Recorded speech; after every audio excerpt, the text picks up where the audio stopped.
எங்களை அதிகமாய் நேசிக்கும் நல்ல தகப்பனே, இந்த கால நேரத்துக்காக உமக்கு ஸ்தோத்திரம். எங்களை 12 மாத காலங்களை காண கிருபை செய்ததுக்காக உமக்கு நன்றி செலுத்துகிறோம். ஆண்டவரே, மனுஷன் அப்பத்தினாலே மாத்திரமல்ல, தேவனுடைய வாயில் வருகிற ஒரு வார்த்தையினால் பிழைப்பான் என்று சொல்லுகிறீர்களப்பா. வார்த்தையை கொண்டு கர்த்தர் பேசுங்க ஆண்டவரே.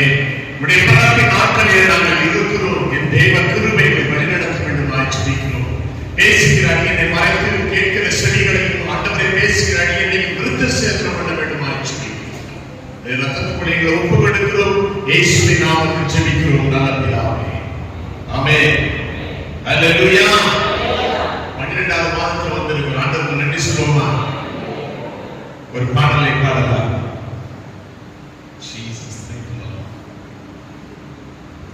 உமக்கு நன்றி அப்பா, உமக்கு நன்றி அப்பா, உமக்கு நன்றி அப்பா, இயேசுப்பா, உமக்கு நன்றி அப்பா, உமக்கு நன்றி அப்பா, உமக்கு நன்றி அப்பா, உமக்கு நன்றி அப்பா, இயேசுப்பா, உமக்கு நன்றி அப்பா,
29 வசனத்தையும் அவன் இருந்த வீட்டில்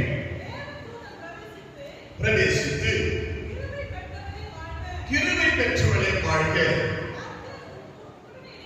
இருக்கிறார்,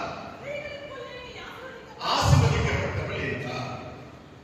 29 வசனமாக எழுதப்பட்டிருக்கிறது. அவளோ அவனை கண்டு அவன் வார்த்தையினாலே கலங்கி இந்த வாழ்த்துதல் எப்படிப்பட்டதோ என்று சிந்தித்துக் கொண்டிருந்தார். தேவதூதன் அவளை நோக்கி, மரியாதே, பயப்படாதே, நீ தேவனிடத்திலே கிருபை பெற்றாய். இதோ நீ கர்ப்பவதியாய் ஒரு குமாரனை பெறுவாய், அவருக்கு இயேசு என்று பெயரிடுவாயாக. அல்லேலூயா. 32ஆம் வசனம் சொல்லியிருக்கிறது, அவர் பெரியவராய் இருப்பார், உன்னதமானவருடைய குமாரன் எனப்படுவார், கர்த்தராகிய தேவனுடைய பிதாவாகிய தாவீதின் சிங்காசனத்தை அவருக்கு கொடுப்பார். 33ஆம் வசனத்தை வாசிக்கலாமே. அரசாழ்வார், அவருடைய ராஜ்யத்திற்கு முடிவிராது. அதற்கு மரியாள் தேவதூதனை நோக்கி, இது எப்படி ஆகுமோ என்று புருஷனை அறியேனே என்றார். அல்லேலூயா. தொடர்ந்து ஒரு வசனத்தை வாசிக்கலாம். அதே லூக்கா 2ஆம் அதிகாரம் 19ஆம் வசனம். 2:19 வாசிங்க. ஆமென். லூக்கா 2:19. மரியாளோ அந்த சங்கதிகளை எல்லாம் தன் இருதயத்தில் வைத்து சிந்தனை பண்ணினான். அல்லேலூயா. இந்த வாரத்துல நம்ம என்ன கொண்டாட போறோம்? சத்தமா சொல்லுங்களேன். அல்லேலூயா. இப்ப பார்க்கும்போது நீங்க கிறிஸ்துமஸ் கொண்டாடுற மாதிரி தான் இருக்குது. பார்க்கும்போது ரொம்ப சந்தோஷமா இருக்குது. கரண்ட் தட்டுங்க. கர்த்தர் ஆசீர்வாதம் கொடுப்பாராக. ஆமென். அல்லேலூயா. இதுதான் ஒருவன். ஆமென் சொல்லுங்க. அல்லேலூயா. தேவ சமூகத்தில் இருக்க சகோதரி சகோதரியே, இந்த நாட்களிலே கிறிஸ்துமஸை நாம் கொண்டாட இருக்கிறோம். அதற்கான ஆயத்தங்களை நாம் செய்து கொண்டிருக்கிறோம்.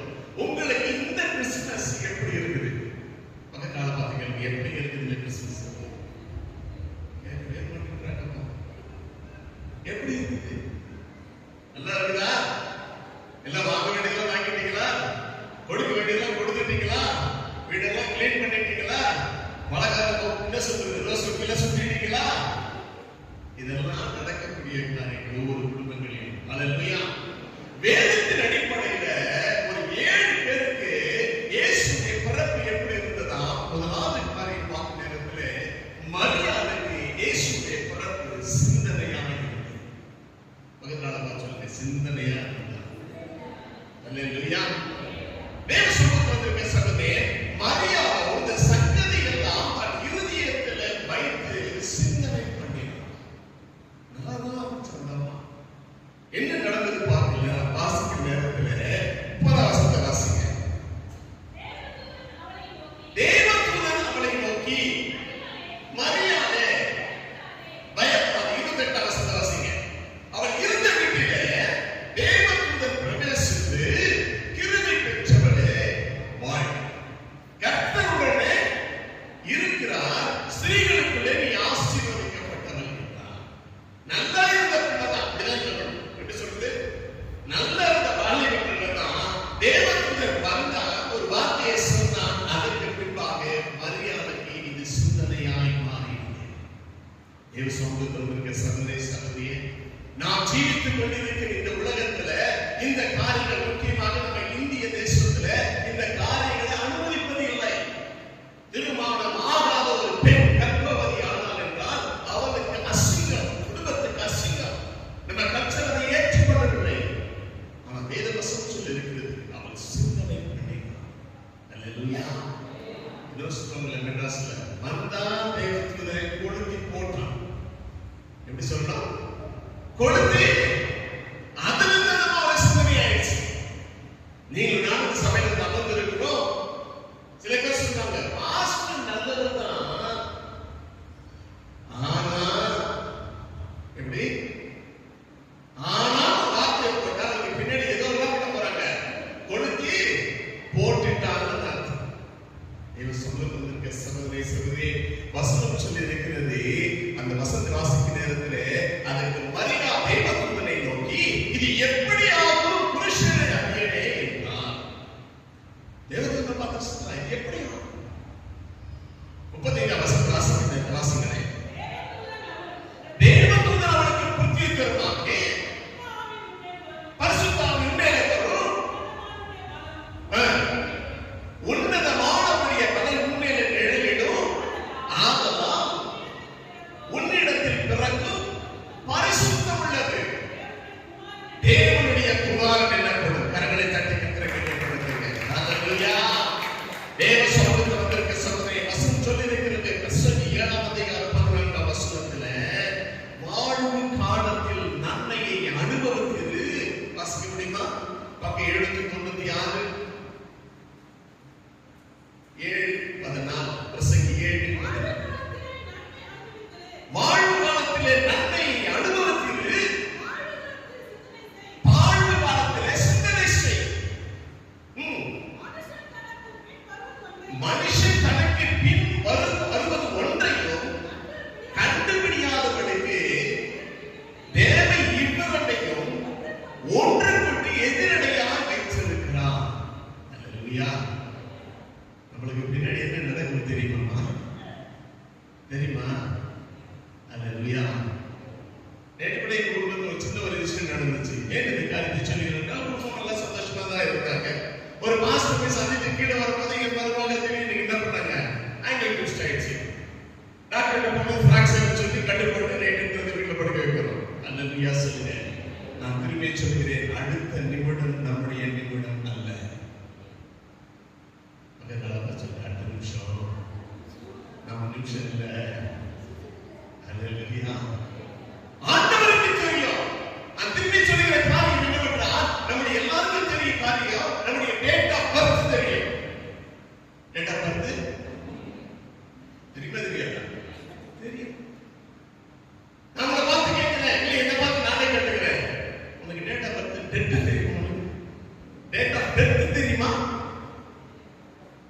அதை கர்த்தருடைய கரத்துல மறைத்து வைத்திருக்கிறார். எல்லாருக்கும் ஒரு முடிவு உண்டு.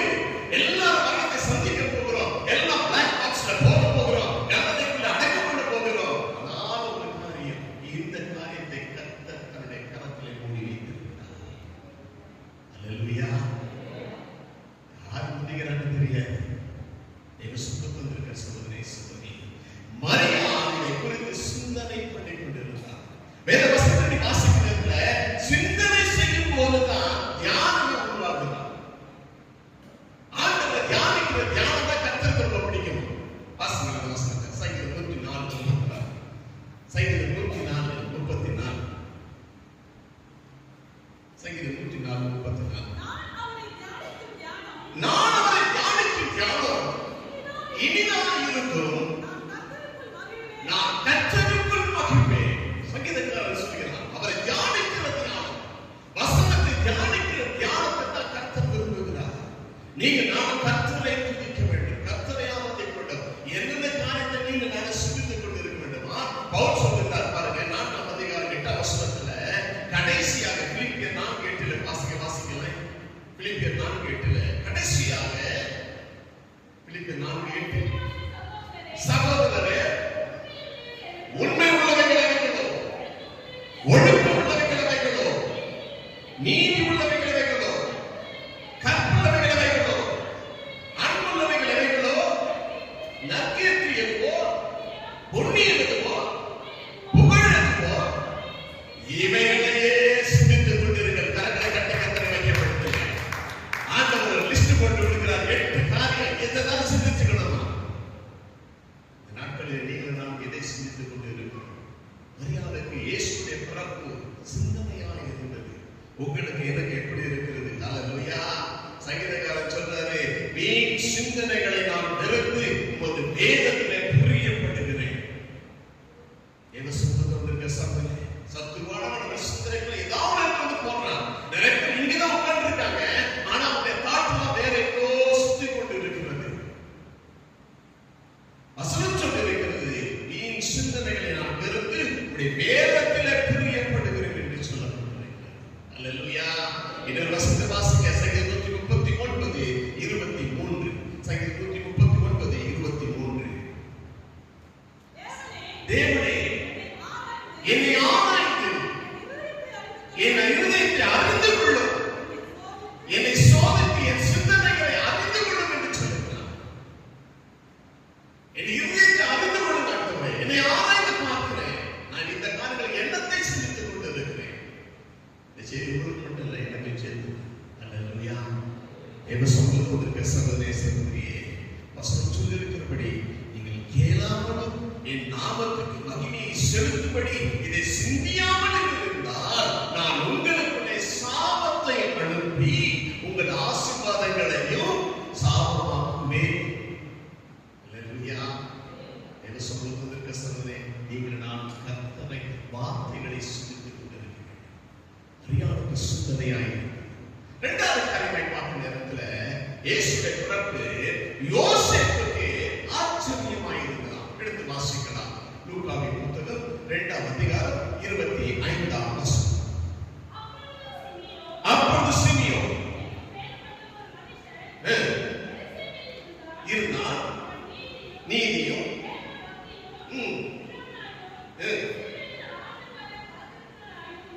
ஆமென்.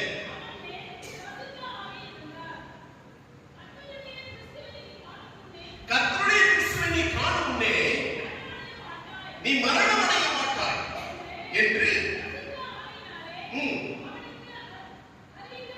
அறிவிக்கப்பட்டிருந்தது. அவன்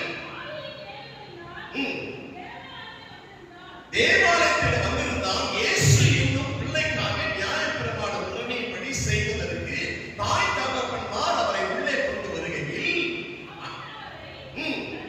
தன் கைகளில் ஏந்தி கொண்டு தேவனை ஸ்தோத்தரித்து, ஆண்டவரே உம்முடைய வார்த்தையின்படியே அந்த அடியனை சமாதானத்தோடு போகவிடு. அதை தொடர்ந்து வாசிக்கலாம். ஒளியாகவும்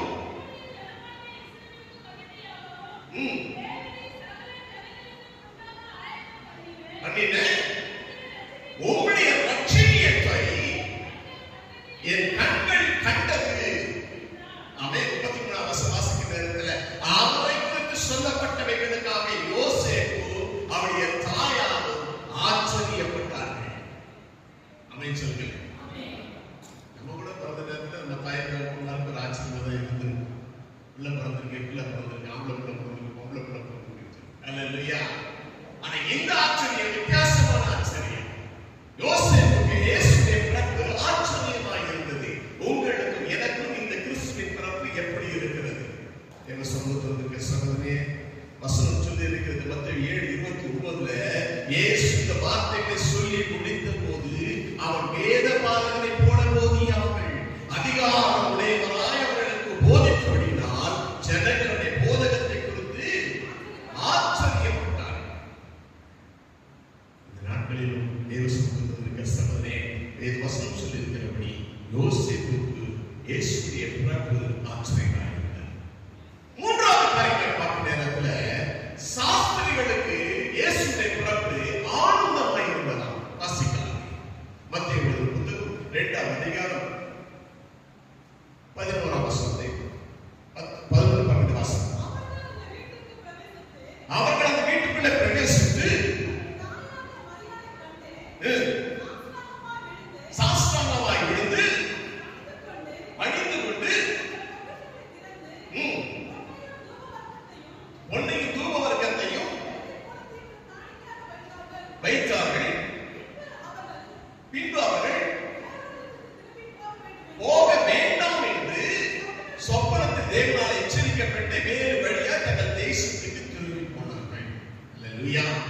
இந்த வசனத்தை வாசிக்கிற நேரத்தில் அதே 7-8-9 வாசிக்கிற நேரத்தில் வசனம் சொல்லிக்கிறது. அப்போது ஏதோ சாஸ்திரங்களை ரகசியமாய் அழைத்து நட்சத்திரம் காணப்பட்ட காலத்தை குறித்து அவர்களிடத்தில் திட்டமாய் விசாரித்து, நீங்கள் போய் பிள்ளையை குறித்து திட்டமாய் விசாரிங்கள். நீங்கள் அதை கண்ட பின்பு நானும் அதை பணிந்து கொள்ளும்படி எனக்கு அறிவிங்கள் என்று சொல்லி அவர்களை பெத்லகேமுக்கு அனுப்பினார். அல்லேலூயா. சாஸ்திரிகள் அந்த நாட்களிலே வசதியான நாட்கள். எப்படி வசதியான நாட்கள். ஆண்டவருடைய வார்த்தைகளுக்கு கீழ்ப்படிகிறவர்கள். ஆமென் சொல்லுங்களேன். அல்லேலூயா. ஆனா வேத வசனத்தை பார்க்கும் நேரத்தில் ஏதாவது சொன்னா நீங்க போய் பார்த்துட்டு வந்து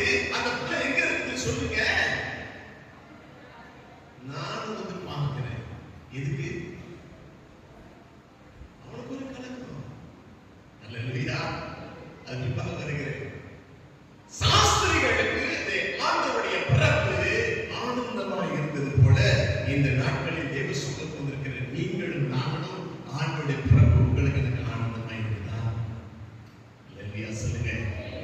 சொல்லுவாங்க சாஸ்திரம் தெரிஞ்சவங்க சாஸ்திரிகள்.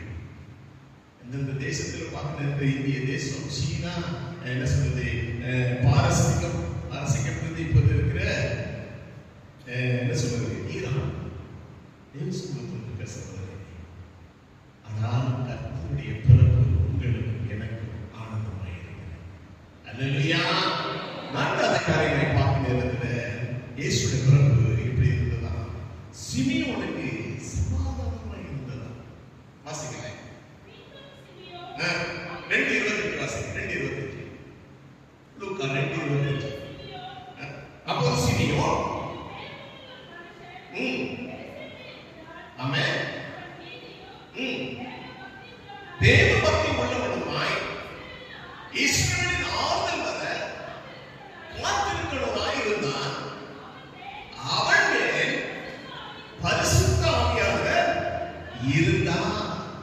வசனம் சொல்லிருக்கு 26 வசனத்திலே, கர்த்தருடைய கிறிஸ்துவை நீ காணும் முன்னே மரணமடைய மாட்டாய் என்று பரிசுத்த ஆவியானவர் அவனுக்கு அறிவிக்கப்பட்டிருந்தது.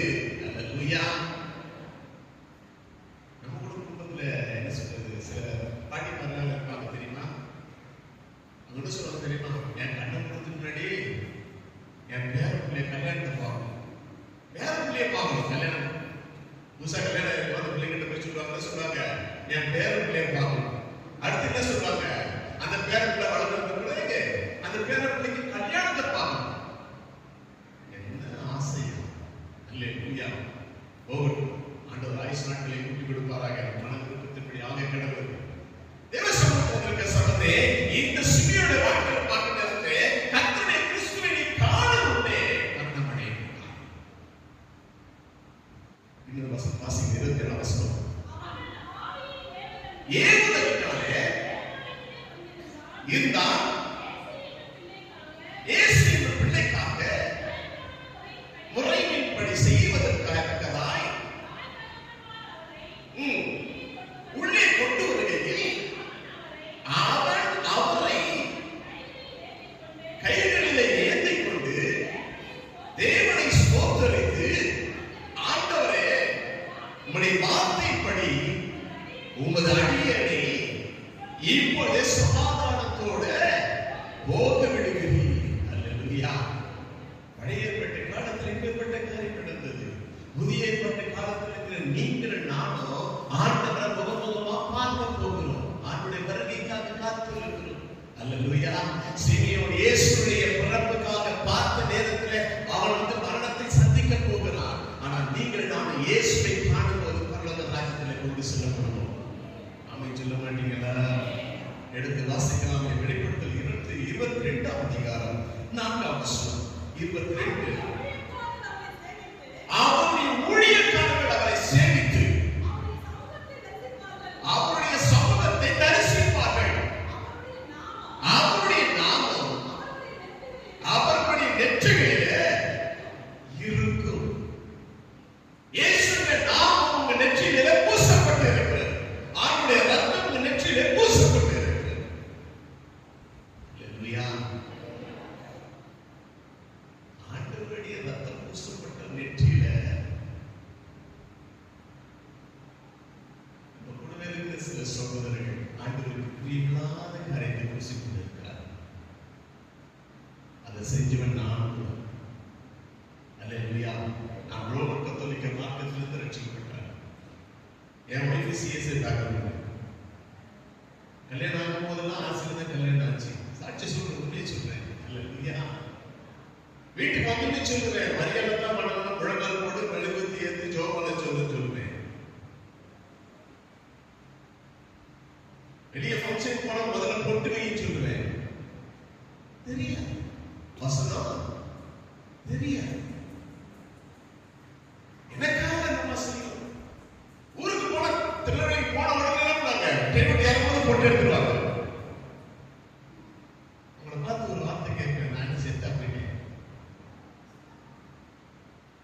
மெயின்டைன் ட்ரெடிஷன் அப்படி. அல்லேலூயா. தேவ சொல்லுகிறது சொல்லுது. இயேசுவின் ரத்தம் பூசப்பட்ட நெற்றியில வேற எந்த காரியத்தையும் செய்யக்கூடாது என்பது எங்களுக்கு தெரியாது. ஆனால் கர்த்தர் தெரிய வைத்தார். இதற்குமாக உங்களுக்குள்ளாக நிறுத்தி வைத்திருக்கிறார். அவன் சொல்லுங்க. இது பைபிள்ல வந்ததான் அமைச்சு. அல்லேலூயா. தேவ சொல்லுகிறது சகோதரனே உங்கள் நெற்றியில இயேசுவின் ரத்தம் பூசப்பட்டிருக்கிறது. வாசிக்கும் நேரத்தில் யோவான் சொல்றாரு. யோவான் 14:27 யோவான் 14:27 சமாதானத்தை உங்களுக்கு வைத்துக் போகிறேன், என்னுடைய சமாதானத்தை உங்களுக்கு கொடுக்கிறேன், உலகம் கொடுக்கிற பிரகாரமாக நான் உங்களுக்கு கொடுக்கிறதில்லை, உங்கள் இருதயம் கலங்காமல் பயப்படாமல் இருப்பதாக. கரங்களை தட்டி கர்த்தரை மனுஷன் சமாதானத்தை தேடி எங்கெங்கோ ஓடுறான். உடனே இல்லையா? இவன் மலைக்கு போறான், ஆத்துக்கு போறான், மலைக்கு போறான், 40 நாள் விரதம் இருக்கிறான், தன் உடம்பை என்ன சொல்றது குத்தி கொண்டுகிறான். ஆண்டவர் சொல்றாரு, என்கிட்ட வா, உனக்கு சமாதானத்தை தருகிறேன். நம்ம ஆண்டவர் பெரியவருங்க. பக்கத்தால பார்த்து சொல்லுங்க, நம்ம ஆண்டவர் பெரியவருங்க. சமாதானத்தை தேடி எங்க போகாதீங்க, அவரிடத்துல வாங்க. அல்லேலூயா.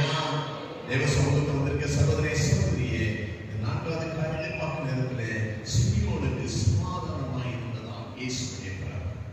5வது காரியமாய் பார்க்கும் நேரத்தில் ஏரோதுக்கும் எருசலேம் நகரத்தாருக்கும் ஆண்டவர் இயேசுவை தொடர்பு கலக்கமாக வாசி. மத்தேயு 2ஆம் அதிகாரம் 1ஆம் வசனத்திலிருந்து 3 வசனங்கள். ஏரோது ராஜாவின் நாட்களில் யூதாவில் உள்ள பெத்லகேமில் இயேசு பிறந்த பொழுது எருசலேமுக்கு வந்து எங்கே கண்டு என்றார்கள். ஏரோது ராஜா அதை கேட்ட பொழுது அவனும் அவனோடு கூட எருசலேம் நகரத்தார் அனைவரும் கலங்கினார்கள். அல்லேலூயா. ஒண்ணு இல்லைங்க, ஒரு தொகுதி எம்எல்ஏ இருக்கிறாரு வச்சுக்க, இல்ல பஞ்சாயத்து தலைவர் வச்சிருக்கிறாரு வச்சுக்கல, அவருக்கு ஒரு சப்ஸ்டியூட்டா உணரா ரெடியா இருக்கிறான்னு சொன்னா எப்படியா அந்த போட்டு தந்துட்டோம் இருக்குதா இல்லையா? அல்லேலூயா. ராஜாவுக்கு உண்மையாகவே ராஜா பிறந்திருக்கிறார் என்று சொன்ன பொழுது ஒரு கலக்கம் வந்துருச்சு. ஐயோ, ராஜா பிறந்துட்டான், நான் தான் இந்த ஊர்ல ராஜா, நான் தான் இங்க பிரைம் மினிஸ்டர், நான் தான் இங்க சீஃப் மினிஸ்டர், என்ன தரம் உணர்த்தனா? அல்லேலூயா. அவனுக்குள்ளே ஒரு கலக்கம் வந்துவிட்டது. எருசலேம் நகரத்தாருக்கு கலக்கம் வந்துவிட்டது. ஆகவே இந்த சிறு குழந்தைகள் எல்லாரையும் அவன் காட்டிக்கொண்டிருக்கிறான். தேவ சொல்லுவதற்கு சொல்லுவே வசனம் சொல்லியிருக்கிறபடி பார்த்த நேரத்தில் நிறைய நேரங்களில் ஜனங்கள் கலங்குகிறார். வேதத்தில் வாசிக்கும் நேரத்தில் லூக்காவின் புத்தகம் 10ஆம் அதிகாரம் 38 42 வசனத்தை வாசிக்கும் நேரத்தில் லூக்கா 10:38 வாசிக்கும். பிரவேசித்தார்,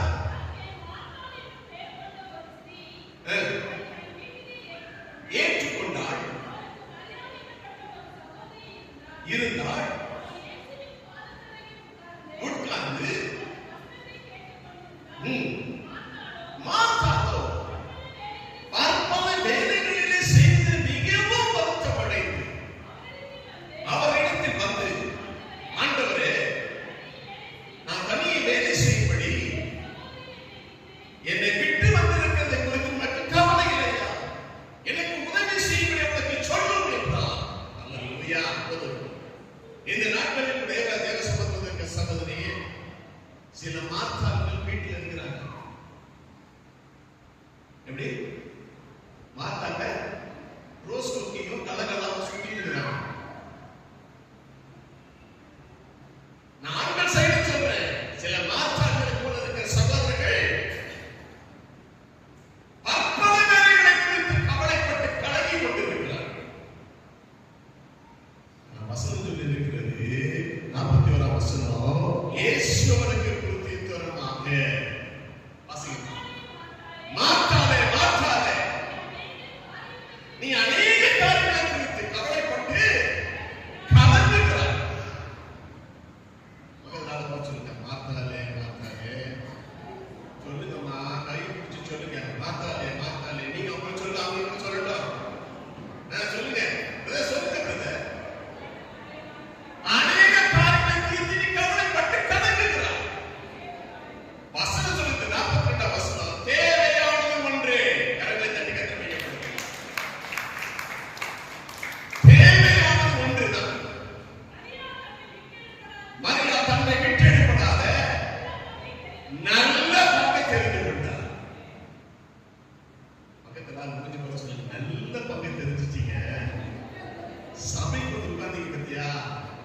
அதுதான் நல்ல ஆமென் சொல்லுங்க.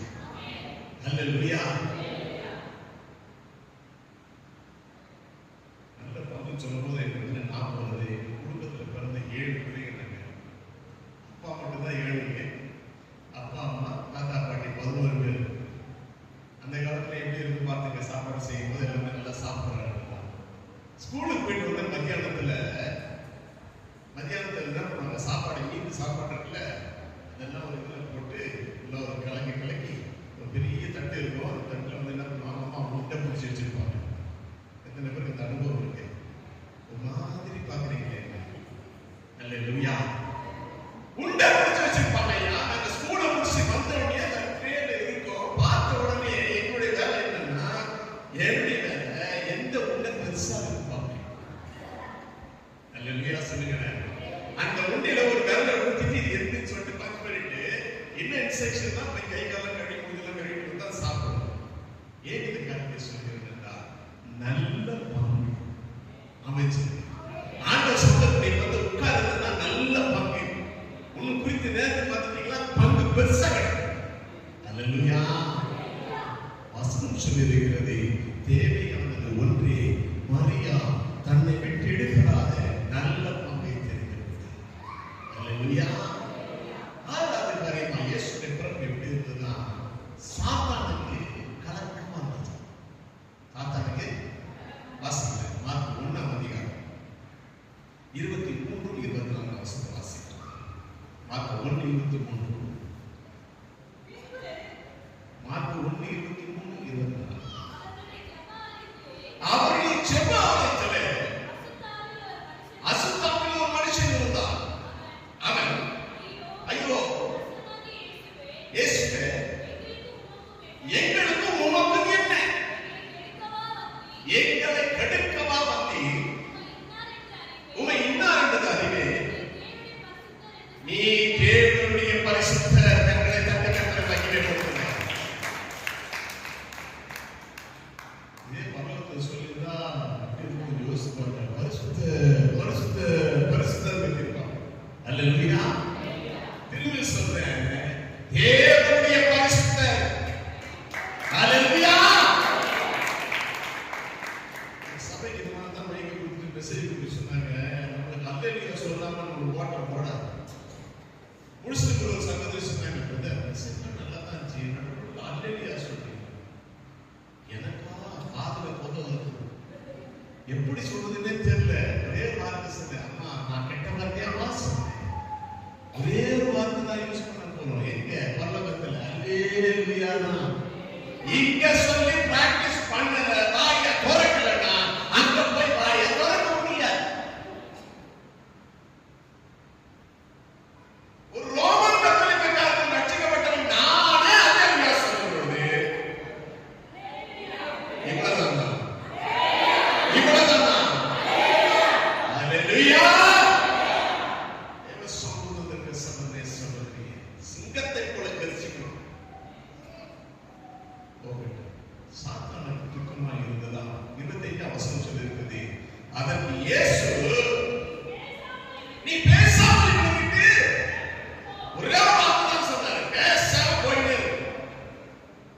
அல்லேலூயா. எப்படி இருக்கு பிசாசுக்கு பாருங்க. சில இடங்களில் டெலிவரி பார்க்கும்போது ஒண்ணு இல்லை, அதை பார்த்து ஒரு வார்த்தை சொன்னா போதும், அது ஆளருக்கு பிறகு ஓடுகிறது. ஆண்டவர் அந்த அதிகாரத்தை உங்களுக்கு எனக்கும் கொடுத்திருக்கிறார். அதிகாரத்தை பெற்று அமைதியா இருக்க. அதிகாரத்தை பெற்றுனா அமைதியா இருக்காங்க. அதிகாரத்தை பெறாதவர்கள் ஆண்டவர் பெற்றவங்க. நம்ம ஆண்டவர் பட்சபாதம் உள்ள தேவன் அல்ல. அல்லேலூயா. அவர் இப்படிப்பட்ட ஆளுக்கு தான் கொடுப்பேன், இவர் உயரமா இருக்காரு, இவர் அழகா இருக்காரு, அவருக்கு தான் கொடுப்பேன். இல்ல, ஞானிகளை வெட்கப்படுத்தும்படி கர்த்தர் பைத்தியங்களை தேர்ந்து வைத்திருக்கிறார். ஆந்திர தேசத்துல ஒரு சகோதரிக்கு கண் பார்வை இல்லை. ரோட்ல பிச்சை கேட்டுக் கொண்டிருந்த சகோதரி, அவருக்கு சுவிசேஷத்தை யாரோ சொல்லிட்டாங்க. ஆண்டவரை அவர்கள் ஏற்றுக்கொண்டார்கள். ஆண்டவருக்காக வைராக்கியமா இருந்தாங்க. தெருக்களில் பிச்சை கேட்டுக் கொண்ட சகோதரிக்கு ஒரு இடத்துல ஒரு இடம் மூளையில வச்சுட்டு ரெண்டு மாதிரி கிடைச்சது. கண்ணு தெரியாது. ஆண்டவர்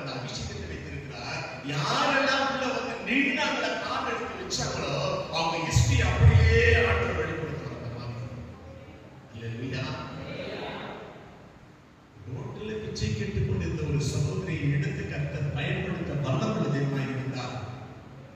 உங்களை என்னை அல்லேலூயா சொல்லுங்களே. போகட்டும். வேதவசனம் சொல்லியிருக்கிறது, ஆண்டவர் உங்களுக்கு எனக்கு அதிகாரம் கொடுத்திருக்கிறார். சத்தங்களை மிதிக்கும், ஜெல்களை நசுக்கும், என் நாமத்தினாலே சாசிக்கும் சகல அதிகாரத்தை கர்த்தர் கொடுத்திருக்கிறார். அதிகாரத்தை பயன்படுத்த வேண்டியது நம்முடைய வேலையா. போகட்டும். அல்லேலூயா. ஏழாவது காரியமாக சொல்லி முடிக்க விரும்புகிறேன். எடுத்து வாசிங்க. லூக்காவின் புத்தகம் 2ஆம் அதிகாரம் 14ஆம் வசனத்தை வாசிக்கிறதுல தேவனுக்கு இயேசுவின் பிறப்பு மகிமையாக இருந்தது. இயேசுவின் பிறப்பு எப்படி இருந்ததா? மகிமையாக இருந்தது. வாசிங்க. லூக்கா 2:14 2:13 வாசிங்க. அந்த கிழமை பரமேஸ்வரியின் குரல் தூதனோடே தோன்றி, உன்னதத்தில் இருக்கிற தேவனுக்கு மகிமை, பூமியிலே சமாதானமும் மனுஷனிலே பிரியமும் உண்டாதாக என்று சொல்லி தேவனை துதித்தார்கள். அல்லேலூயா. இன்னொரு வசனம் சொல்லுகிறது, 8ஆம் வசனத்தை வாசிங்க. 2:8-9 வாசிங்க. அந்த நாட்டிலே தங்கி காத்துக் கொண்டிருந்தார்கள். கர்த்தருடைய தூதன் அவர்களிடத்தில் வந்து நின்றார். கர்த்தருடைய மகிமை அவர்களை சுற்றிலும் பிரகாசித்தது. கரங்களை தட்டி கர்த்தரை மகிமைப்படுத்துங்க. நீங்க கர்த்தரை துதிக்கும் போது கர்த்தருடைய மகிமை இந்த பூமியை, இந்த தேசத்தை, அந்த சபையை கர்த்தர் கூடுவார். அல்லேலூயா. தேவனுக்கு மகிமையாக இருந்ததெல்லாம் 20ஆம் வசனத்தை வாசிங்க. 2:20 மட்டும் வாசிங்க. மேய்ப்பர்கள் சொல்லப்பட்டபடியே கேட்டு கண்ட எல்லாவற்றையும் தேவனை மகிமைப்படுத்தி துதித்துக் கொண்டு திரும்பி போனார்கள். அல்லேலூயா. தேவ சொந்தத்துக்கு வந்திருக்க சகோதரி சகோதரி, நீங்கள் நாம கர்த்தரை துதித்துக் கொண்டே நம்ம திரும்பி போவோம். ஆமென் சொல்லுங்க. இந்த 7 காரியங்கள் இயேசுவுடைய பிறப்பு வேதத்திலே சொல்லப்பட்டிருக்கிறது. முதலாவது காரியம் மரியாளுக்கு விசுமதியாய் இருந்தது. 2வது காரியம் யோசேப்புக்கு அது ஆச்சரியமாய் இருந்தது. 3வது காரியம் சாஸ்திரிக்கு அது ஆனந்தமாய் இருந்தது. சிமியோனுக்கு சமாதானமாய் இருந்தது. 5வது ஏரோதுக்கும் எருசலேம் நகரத்தாருக்கும் ஆண்டுடைய பிறப்பு கலக்கமாய் இருந்தது. சாத்தானுக்கு தூக்கமாய் இருந்தது. கடைசியாக தேவனுக்கு மகிமையாக இருந்தது. அல்லேலூயா. ஒரு தகப்பன் ஒரு பிள்ளை இடத்துல ஒரு கிஃப்ட் கொடுக்கிறார். நல்லது நாள் கிஃப்ட் சொல்லி சிறு பிள்ளை வாங்கி வைத்துட்டு ரூம்ல போச்சு. அது பிரிச்சுது. உள்ள பார்த்தா ஒரு வயது முதிரும். நம்ம வயது போதும் பிள்ளை, சின்ன பிள்ளை. அந்த வயது போதுடைய மகத்துவம் அதுக்கு தெரியல. வயது போதத்தை எங்கோ டேபிள் தூக்கி போட்டுச்சு. அது மேல ரேப் பண்ணி இந்த பேப்பர் பார்த்தீங்களா, சிகினா பேப்பர், அதை பார்த்து அந்த பிள்ளைக்கு ரொம்ப சந்தோஷமாயிடுச்சு. அழகா இருக்குன்னு சொல்லி பத்திரமா அதை மடிச்சு வீரவை திறந்து வீட்டுக்குள்ள மருந்து வச்சுட்டு வந்துச்சு. ஒரு நாள் கழிச்சு அப்பா கேட்டார், அம்மா அவனுக்கு நான் ஒரு கிஃப்ட் கொடுத்துருந்தேன், உனக்கு பிடிச்சிருக்கா? ரொம்ப பிடிச்சிருக்கேன். எங்க நான் கொடுத்த கிட்ட எடுத்துட்டு போன்னு சொன்ன நேரத்துல குடுகுடுன்னு ஓடிச்சு. வீரவை திறந்தது. அந்த பேப்பர் எடுத்து அப்பா கிட்ட கொடுத்துச்சு. அப்பா அப்பதான் சொன்னாரு, அம்மா அது உள்ள ஒரு பொருள் வச்சிருந்தேன். எவ்வளவு வெளியேறப்பட்ட பொருள் தெரியுமா அவனுக்கு? இல்லை டாடி, எனக்கு அந்த பொருளை கட்டணும், இந்த பொருள் தான் ரொம்ப எனக்கு சந்தோஷத்தை கொடுக்கு. அல்லேலூயா. அல்லேலூயா. பிறப்பின் நாளை கொண்டாட இருக்கிற நீங்கள் நானும் வயிறு போன்ற இயேசுவை ஓரத்தில் வச்சுட்டு உலக பிரகாரமா இருக்கிற ஆடை அணியாரனை டெக்கரேஷன் சாப்பாடு அந்த பேப்பரை போல நம்ம பயன்படுத்தி கொண்டிருக்கிறோம். கர்த்தரை மாற்றுவார்கள். விலையேற பெற்ற பயணத்தை கர்த்தர் உங்கள் கொடுத்திருக்கிறார். அது இயேசு என்ற பயம். அவர் பிறந்திருக்கிறார். அந்த பிறப்பு நாளை நீங்கள் நான் கொண்டாட போகிறோம். உங்களுக்கு